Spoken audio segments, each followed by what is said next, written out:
జై గురుదేవ దత్త.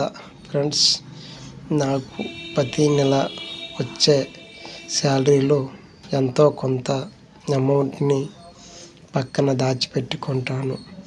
ఇలా దాచిన డబ్బులతో ప్రతి 3 నెలలకో 4 నెలలకోసారి స్వయంగా మా ఇంట్లోనే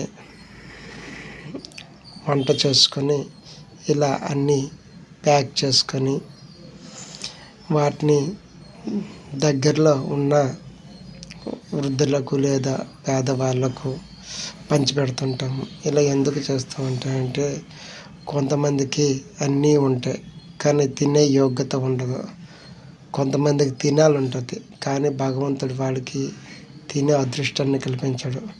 ఇలా భగవంతుడు మనకు ఎంతో కొంత మన తల్లిదండ్రుల వాళ్ళ కర్మ ఫలానో ఏమో మనకు తెలియదు కానీ ఈరోజు మనకు తినడానికి పట్టెడు అన్నం దొరుకుతుంది. కానీ దొరకని వాళ్ళకు మనంతో సాయంగా ఎంతో కొంత, అందరికైతే మనం చేయలేము, మనకు తోచిన రీతిలో మనకు వీలైన విధముగా దగ్గరలో ఉన్న పేదలకు మనము కూడా ఇలానే పుట్టినరోజులు, పెళ్లి రోజులు అందరము చేసుకుంటాం.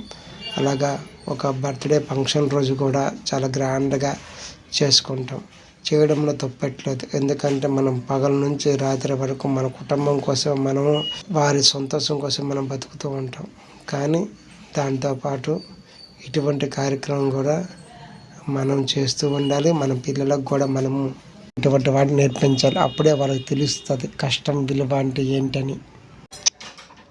ప్రతి ఒక్కరికి భగవంతుడు అన్ని సౌకర్యాలు కల్పిస్తాడు, అన్ని అవకాశాలు కూడా ఇస్తారు. కానీ వాటిని వినియోగించుకోవటంలోనే మనిషి విఫలమవుతాడు. ఎందుకంటే వాటిపైన సరైన అవగాహన లేక, సోమరితనం, బద్ధకస్తు, కొన్ని అలవాట్ల వల్ల వాటిని దూరం చూసుకొని వాళ్ళ జీవితాలను వాళ్ళే నాశనం చేసుకుంటున్నారు. నా ఉద్దేశం ఏమిటంటే, నిత్యం ఏదో ఒక సమయాన భగవద్ నామస్మరణ చేసుకుంటుంటే ఆ భగవంతుడు మనకి మంచి దారి పెడతారని కోరుకోండి. జై గురుదేవ దత్త.